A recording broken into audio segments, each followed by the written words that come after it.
an investment firm, and each advisor, a financial advisor, each advisor kind of has their own little business, if you will. So our department, the advisors, did a SWOT analysis back in the summer, and it was extremely helpful. So it actually helped prepare us going into 2026 to understand what are our strengths, what are our weaknesses, what are some opportunities, what are some threats. So anybody can start or do business.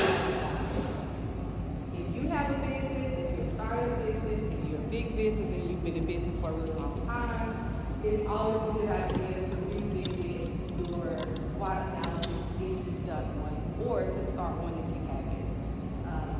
It's also a good idea to bring in peers in your business, like other department heads or team members or employees, people that you trust that can help give you feedback. So it's not just coming from your own mind of what your strengths, opportunities, and weaknesses may be. So it's good to bring in other people to help get their perspective as well. So sorry. So let's start with kind of breaking down each category. I'll start by saying that strengths and weaknesses are internal. So those are things that you have control over within your business. Opportunities and threats are external. Those are things that we don't have control over, but they can still impact our business. And I'm just curious for you two ladies, tell us a little bit about your business. You want to go first? To be honest, it's like two business that I'm offering, but when we look at it, I'm going to push forward my janitorial business. Your what kind of Janitorial. janitorial? Okay. I want to step forward. Then I have an egg roll that I sell. Okay. I'm going to push that too. Hallelujah. But the money really comes from the egg roll. I Okay. really can make like $1,200 in a day, or I can make to about $700 to $800 a day. Yeah. So, but the thing is that my understanding of how to do this, I don't really understand how to go about getting networking and stuff like that. So Okay. basically, this is what I do. And the janitorial, I've been doing it for about 15 years. Okay. Been on my own for about 11 years now. Okay. But I have like six clients and 3 buildings that I do. Okay. So that's basically what I do. That's awesome. And you're doing both.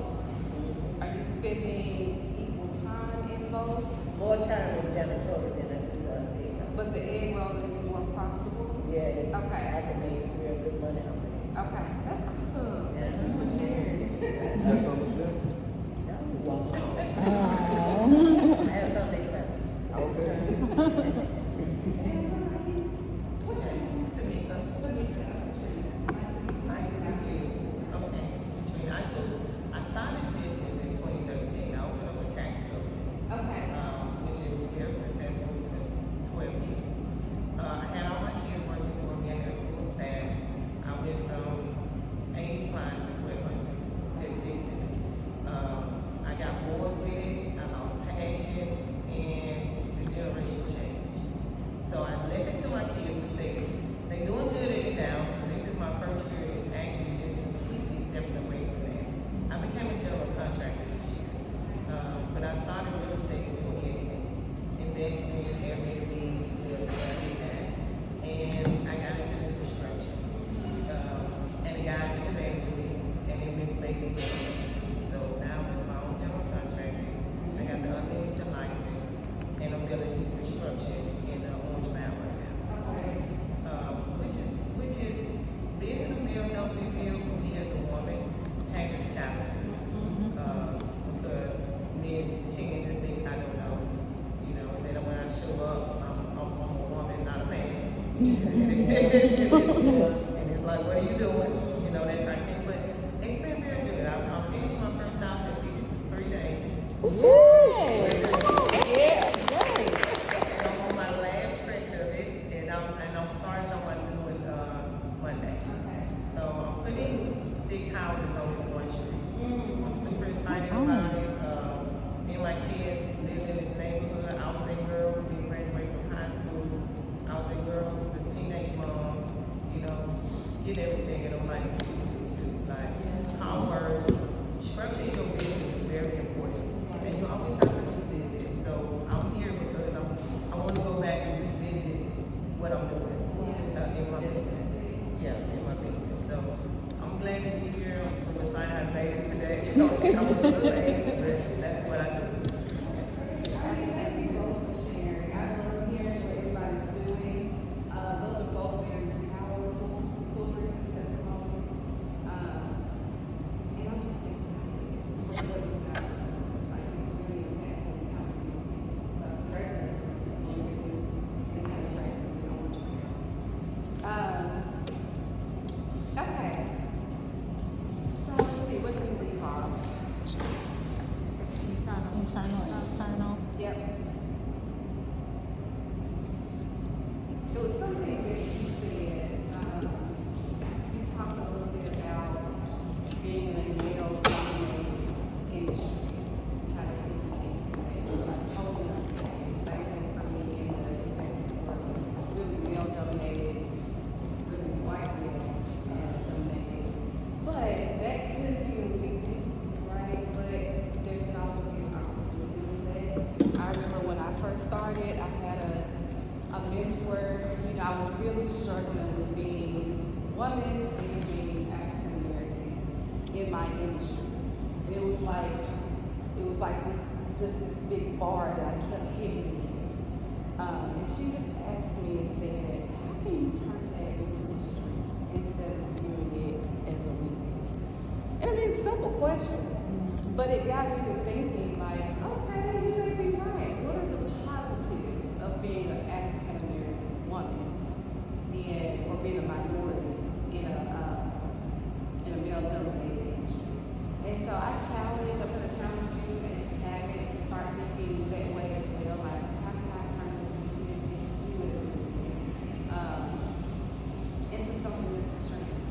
Because okay. Because when we purchase houses, women is involved in purchasing houses. I don't care if a man bought it, your sister, your mom, a woman came in and say, hey, I like you, you know, that type of thing. So for me, I pay attention to detail that men don't in this business. So when I'm building these houses, I have a great product. So when they come in, it's like, oh, Tamika, why did you spend that? Because men always try to say, like, you know, we always try to do that, which is a contractor, that's just our thing, right? But I would say, let's spend an extra few dollars to do this because a woman loves the kitchen and the bathroom. See, it has to be functional. I pay attention to hardware. You know, the backsplash is important. Detail of what I do. And then the interior that we bring, right? So men go buy the cheapest thing in the world.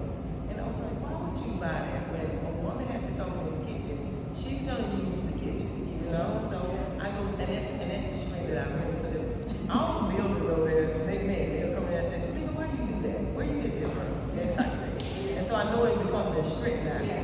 And kind of like, well, on the flip side of it, like, you shouldn't be there, but this ain't your house. Right. And you ain't yeah. So I did use that as a strength, but then the part of me struggling is when men come and the subcontractors giving me prices versus to giving the man a price. They'll go higher than me. And it's insane. And I was like, nah, you know, why would you do that? You know, that type of thing. So I have that little struggle there sometimes. Being able to say, I'm not dealing with you like that. Let me go find somewhere, somebody else. Yeah, that's great. And very aware. Like, I imagine, like, work you have to put into to be aware of what your male counterparts are paying, so that you know what's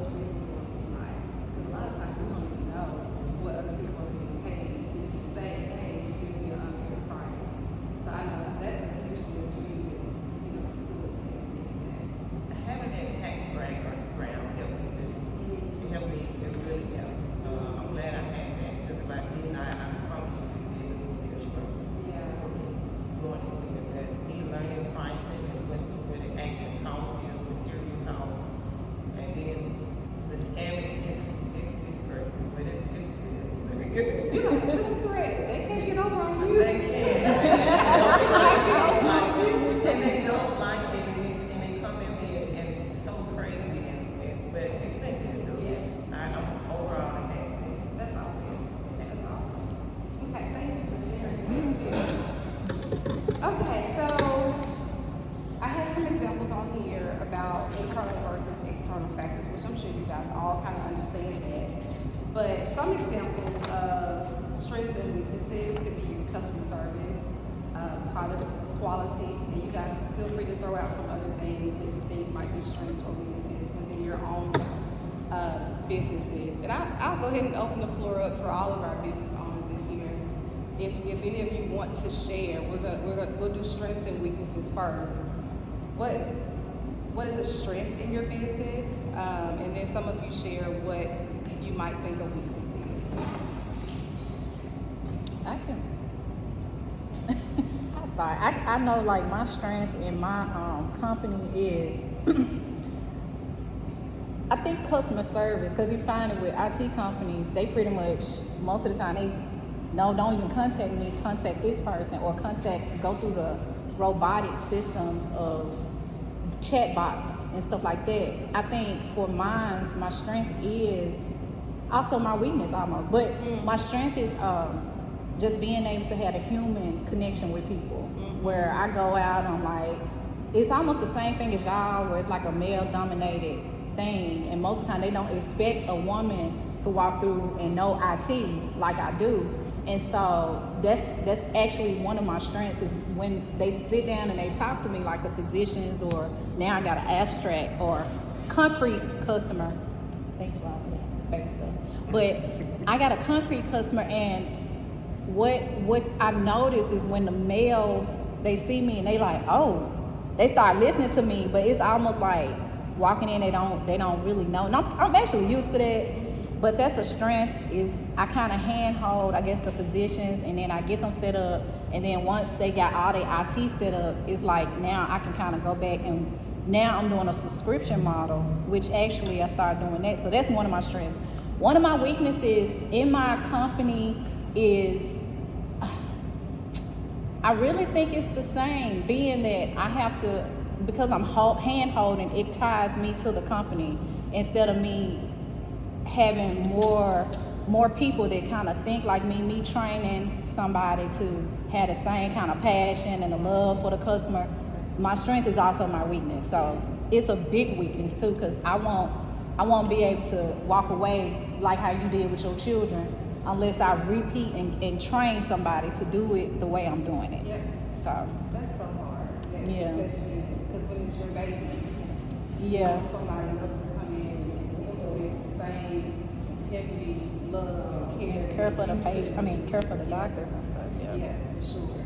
Thank you for sharing. You're welcome. One more person. Well, before Dr. Candace, before we go there, I think we're both, before we're all doing this, three presenters today on the first. So I imagine we'll spend 20 to 30 minutes each, with a little bit of questions and stuff kind of integrated in. So if one of you all can just make sure I don't talk too long. So that we have time for everybody to get up. But I would love to hear from Dr. Candace on strengths or weaknesses in your business. Okay, so I think one of my strengths is also my weaknesses. With the school that we have, I am finding that because legally we don't really exist inside of a box, I'm having to create a space for us to exist. And what's happening is it's pushing me towards Nashville, lobbying, and it's not to move. It's pushing me towards, working with legislators to create a space for us.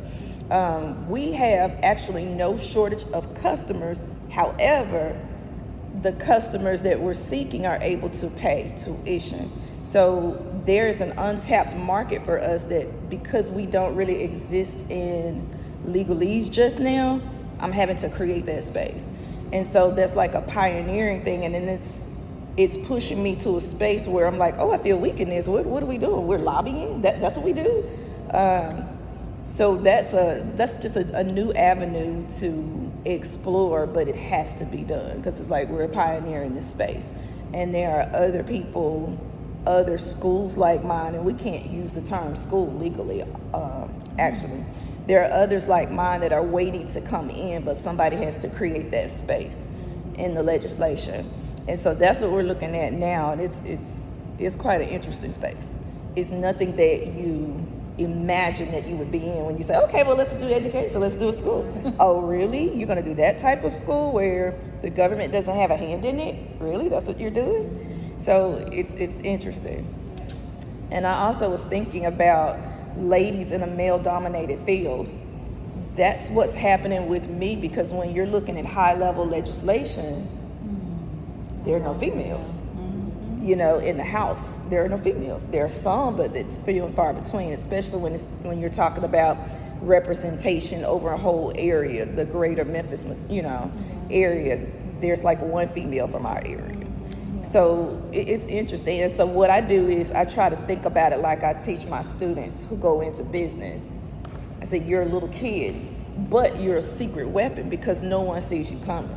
So I like to think of myself as a secret weapon, because when I walk in a room, when I walk in certain rooms, they're like, oh, she cute, why she got on heels? We men, what you doing in here? So I just sit down, I'm like, I'm a secret weapon. You don't know what I'm coming with.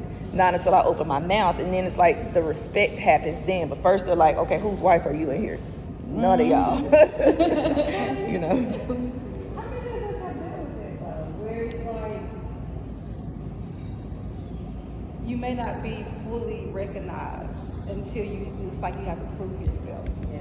Right? I mean, I feel like we have to deal with that a lot. There's something else that you said about, being a business owner, and sometimes your role evolves over time into spaces that you never really intended being in, but it causes you to grow and stretch and learn new things, even if it's not necessarily the area that you're the strongest in. Right. I thought that was a really great point, because for a lot of us business owners, we're going to cross that path at some point. And it's just good for us to be prepared for it so we can receive it with open arms and not run from it and think that we may need to go in a different direction, but still following God's purpose and not running from challenges or anything like that. That's great, y'all. Thank y'all for sharing. Okay, so we talked a little bit about strengths and weaknesses, so I'll talk a little bit about the external categories, opportunities, and threats. So when you're going over your business, you're deep diving and analyzing, and this kind of goes into the networking field, because the more you know about your business, the better you're going to know who to identify to connect with, and who to bring in partnership with your business. So, opportunities and threats, those are external factors. So you want to look for things that, let me see what examples I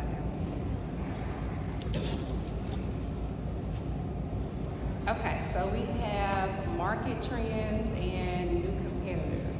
I can think of several when you think about opportunities and threats. It could be location. You could be located in a really good area. It could be like some of us have said, I know when we did our SWOT analysis, the advisors put on our thing that it was a weakness that the majority of the advisors were women. But that could also be a strength or an opportunity, because now we can bring in more women clients. We can connect with more women clients. There's an argument that women can multitask a little bit better than men. I won't say if that's true or false, but there's an argument that we can, because we're used to doing it with running households and stuff like that. So when you spin it and look at it as an opportunity instead of a weakness, that can help you leverage the very thing that you might be thinking is holding you back. Let's see. Oh, I have an example here of like a coffee shop. So if a small business was a coffee shop, some of their strengths could be a loyal customer base, their prime location. This isn't in y'all's notes, it's just an example. And their weaknesses would be limited marketing reach or high employee turnover. So those are just some examples that you guys can use in your own personal business. When should you do a SWOT? When you're starting with a business, at any point in your business, I think it's a great idea to do it probably 3 times a year. The beginning of the year, middle of the year, end of the year. Now's a great time to do it as we're entering into the 4th quarter to kind of help plan as we're thinking through and strategizing for 2026.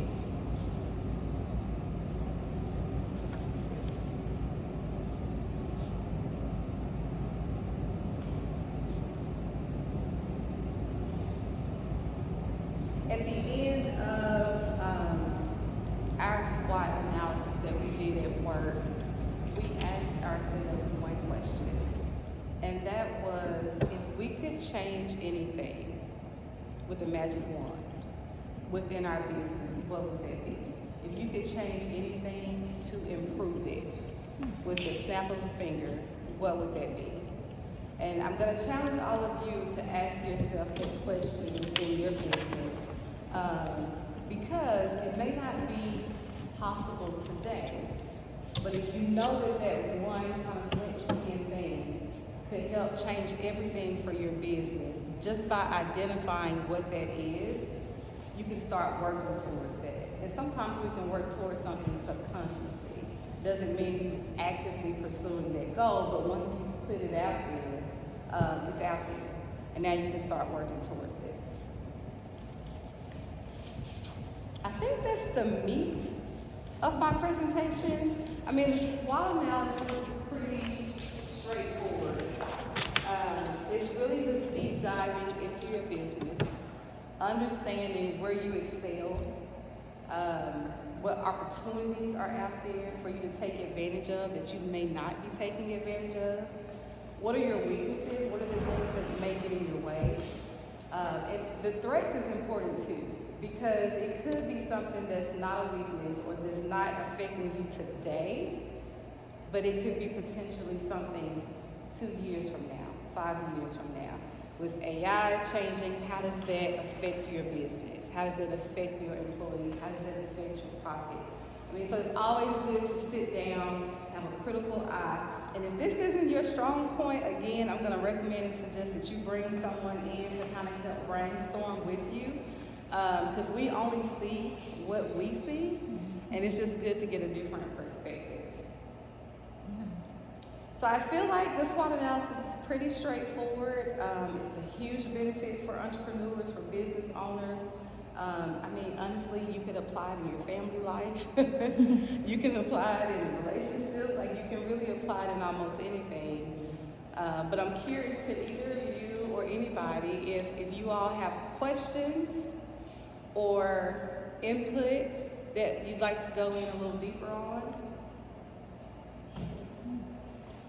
Well, I'm looking at Location for me. I need, like, I was talking to Dr. Jones' husband, and he was like, why, if the egg was to need that much money in a day, why you not focused on that? Okay, I would, but my thing is, I want a location. I want to find a location where I can be in one spot. Not a building, because a building is like a lot of overhead, but like a truck. I'm thinking about food truck. And I want to be in a location where I know the traffic is heavy. I know a lot of people always ask me, do I have one? And I go, no. But if you hit your truck, I come to let you be on our lot. And blah, blah. I'm like, okay, but I don't have one. You know? But so, that's what I'm looking at mostly is like location. Yeah. And truck. Yeah. Trying to be on a food truck. You just named several like opportunities. There's a market, there's a need, there's a desire. There's food trucks all around. I was just at Wise Acre Brewery for something our company's doing. There was a food truck on the lot, so they serve pizza. The actual business served pizza, but they let the food truck come out there and set up and also serve their customers if they choose. It's a great idea because, I mean, they were serving like burgers and fries, but it could have very well been egg rolls, you know what I mean? Yeah, because like I said, I know it's something from from God because it's something I didn't know nothing about. Yeah. I didn't even have a clue about how to make egg rolls. I was asleep and it came in a dream. And when God woke me up, I was just like, where to go get the stuff in? Well, how do I begin? How do I do it? So, you know, like I said, he woke me up and told me to go to the store. When I went to the store, I'm looking around, okay, now where's the wraps? I mean, what, you know, so just keep walking. As I was still walking, he said, now look up. And I looked up, there was egg roll wrap right there. I'm like, I never knew it was egg roll wrap. I never knew how it was about Chinese food, you know what I'm saying? So when the Lord began to bless my, this is back in 2011 when I started. You know, and then when I made it for the first time, I took it to my ex-husband and I asked him, I said, taste this and tell me how you think. He said, oh, this is real good. He said, where you get these from? I looked at him and said, I made it. He said, how did you make them? I like the Lord showed me, the Lord told me how to do it. He said, man, these are delicious. And as the years went on, the Holy Spirit would teach me how to add to it to make them better. I even got advice from different people and they were like, try to freeze them. And I could freeze them and they still come out good. So, you know, it's just like getting the full understanding of the location, how to market, how to, you know, do all the rest of the stuff that I need to do, you know. I'm willing, that's where I'm here today. I can learn, you know, where I need to go from here. Because enough is enough. And I can see that, I see the product working. Yeah. I got good product. I got good product when it's coming out clean and hungry. So the Holy Spirit will bring different things to tell my clients how to keep different molds out of their bathroom and spider webs, you know, how to present against spider webs in your home. So the Lord is really showing me different things. I just need to know. I want to know. Yeah. I want to do this. And I see myself anytime in dreams present myself to different clients, you know, to do their business and stuff. I know that you said you didn't know anything about the egg roll business. Never really even made an egg roll, but the Holy Spirit dropped that in you. And y'all, we gotta pay attention to when God drops stuff in you. And it's like, because if He does that, He's gonna make every next step. He's gonna lay it out for you. You seek, you're gonna find. And that's exactly what you're doing by coming to these sessions and stuff. And you're learning about how to market, how to expand. And one thing that you said, and I'm glad you said it, I think I had it in my notes and didn't bring it up. But you can do a SWOT analysis not just when you're starting your business, but when you're wanting to expand, when you're wanting to introduce like a new product, or if you're taking a different, like Dr. Taylor said, if you're going in a different direction. She can do a SWOT analysis on this whole lobbying and, well, how is that going to affect your business? So your business could already be up and going for several years. But anytime you're changing or adding anything new, it's a good time to sit down and kind of do a deep dive and do that analyze. So that's great. I love this story. My husband just got a business license and he's thinking food truck and it's a lot. But once you immerse yourself in it, you start to learn so much. And then you just do it one thing at a time, you start to realize it's not as overwhelming as you may think. It seems overwhelming. Yeah. You just got to one thing at what's the first thing you have to do? I'm Jones in the hell first. I was just gonna say collaboration. Get with other food truck owners and see can you lease their truck and use it at different times, and that's a way to bring in another revenue stream for the food truck owner. And then you get a chance to try it out, you know. Right. And then for location, try to find places where let's take New Oak, the new warehouse that just came that's making Ford batteries. Is out there, I think it's like a little bit past Brownville, Tennessee, so a little bit on I-40. There are no food restaurants around there. It's in the sticks. None. No food restaurant. People gonna have to survive on vending machine. So think about you going out there with your food truck.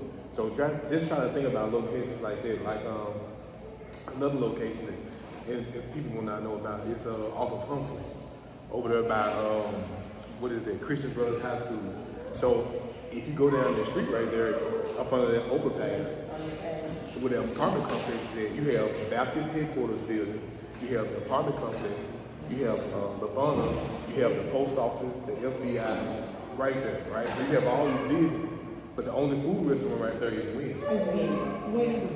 That's the only food restaurant right there. And some of these folks only have 30 minutes.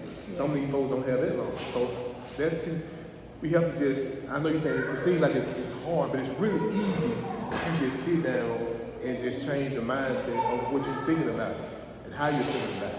It's really not hard. Get you a map, okay? Let me go drive down this street and see how this is. Oh, ain't no restaurants right here. I need to plug in right here. On this day, Monday and Thursdays I'm here. Tuesdays and Wednesdays I'm here. Saturdays, but it's how Wednesdays you do. And you know what I'm saying? That could be your location or whatnot, because like I said, there's nothing there for those folks to eat, and people like eat, especially me.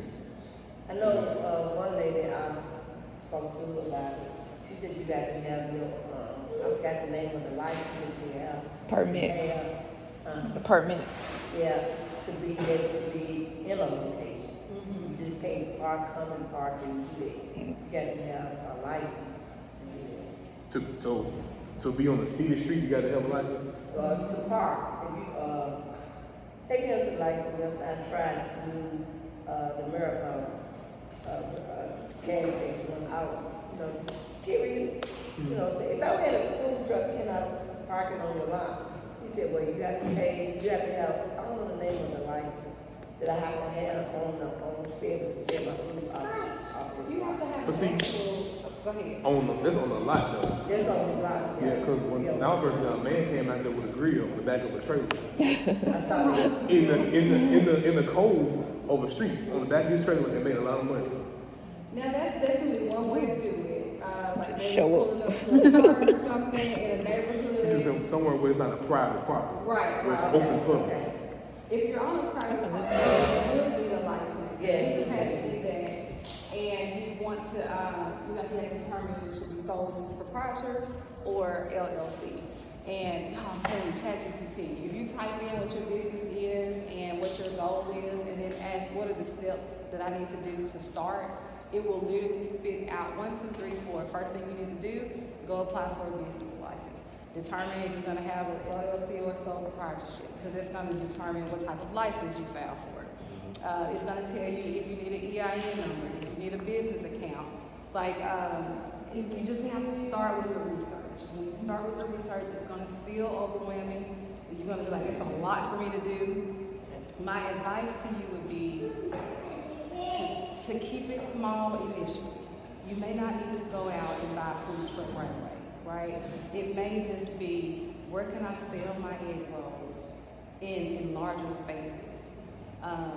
But think big, what's the goal, and then back into it where you can put actionable steps in place, and then just think of one thing, attack one thing at a time.